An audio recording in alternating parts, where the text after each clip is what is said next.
You want a real story, right? Not the version they print in glossy brochures, but something that hits the way life does. Awkward, honest, a little sharp around the edges, and sometimes, when you least expect it, totally upends what you thought you knew. So here's how the night one billionaire tech CEO got schooled by a waitress actually went down. Don't blink, because it starts fast. Let's just say, Michael Langston never thought he'd get outsmarted in a diner with sticky tables and the smell of burnt coffee hanging in the air. That night, he was all nerves. This guy, who everyone in the tech world treated like a legend, was unraveling over a stack of legal papers thicker than his ego. And, honestly, if you asked him, he'd say the universe was conspiring against him. $2 billion on the line, a merger stalling, lawyers talking in circles, and all his usual tricks just flat out failing. So his driver pulls up outside Rosie's, a throwback of a place. Neon lights sputtering, fry cook humming along to Motown, nobody caring about his custom suit. Michael walks in, sits, and starts slashing red ink across contracts like he's fighting for his life. He doesn't even see Grace at first. You know how sometimes you look right through people? That's what he did. She was just another waitress, right? Ponytail, sneakers, this way of moving like she's always 2 steps ahead in her own head. She watches him for a bit, then, without asking, slides him a glass of water. Rough night? She says, soft enough not to pry, but sharp enough to cut through his scowl. Michael just grunts, eyes on the paper, refusing to look up, barely human. But Grace, she's not just about refilling coffee. She reads the mood in the room like a second language, and she sees something in Michael that maybe even he doesn't recognize. A guy about to snap, not because he's mean, but because he's tired of pretending he's not scared. She leans in, voice steady. Want to talk it out? Sometimes saying it out loud helps. He almost laughs, like, what's a waitress gonna do, fix a merger? He tries to brush her off with a snide. Stick to coffee, sweetheart. But Grace doesn't even flinch, just cocks her head, says, try me. Translated into English. If it's so tough, maybe a fresh pair of eyes can help. Now, you gotta picture it.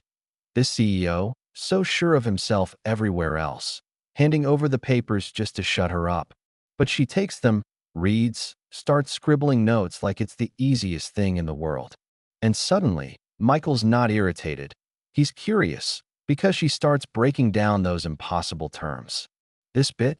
It's like buying a car, and if it dies a week later, who pays? Right now, your deal says you eat the risk if their tech flops after you sign. Or, they want $500 million in escrow. That's money locked up, so they can sleep at night, but it chokes your cash flow. Negotiate, or split the payments. You can see him thawing, just a little. How do you know all this? He asks, and Grace just shrugs. You'd be surprised what people say around someone who brings the pie. Plus, I read. I like puzzles. Michael wants to laugh it off, but the more she talks, the more he realizes she's not bluffing. She finds a loophole in the contract his own lawyers missed. If his stock dips, the other company can walk, no penalty. She doesn't just read legalese, she translates it. Makes it human. An hour goes by, and Michael finally asks, almost in awe, who are you? Grace is quiet for a beat, then finally says, just someone who figures things out. You done mocking me yet? And he is, honestly. The diner empties out, the clock blinks past midnight, and it's just the two of them and the jukebox humming. He presses more. She admits she was a computer science major, had to quit to take care of family, kept learning on her own, teaches herself code after midnight shifts. He almost feels embarrassed now, thinking about how he sized her up at first glance. And then, just like that, Grace pulls out her phone, shows him a prototype she built, an app that does what his entire R&D team's been struggling to nail for months. It's slick, intuitive, and suddenly he sees her for what she is, the person he should have been hiring instead of dismissing. You know what I mean? Sometimes the sharpest minds aren't the ones sitting at the head of the table. They're the ones pouring the coffee. Michael's business brain starts whirring. He tries to play it cool, but you can tell he's buzzing inside. Let me help you build this. I'll fund it, get you a team, whatever you need. Grace laughs, skeptical. You mean the guy who called me sweetheart? Why should I trust you? Michael, for once, just says it straight. Because I know talent when I see it, and you just saved my company's ass. Let me return the favor. She doesn't say yes right away. She's been burned, you can tell, but he keeps showing up at Rosie's, asking questions, pitching ideas, proving he's serious. They set terms. She keeps her day job until the app launches, gets creative control, no funny business. He's not used to being challenged, but, he starts to respect it, maybe even needs it. They work late nights, balancing her family stuff, her mom recovering, her brother full of doubt, Michael learning what struggle looks like outside boardrooms and business class flights. He sees her world, tight margins, dreams deferred, and he starts to get it. Success isn't just about being the smartest guy in the room.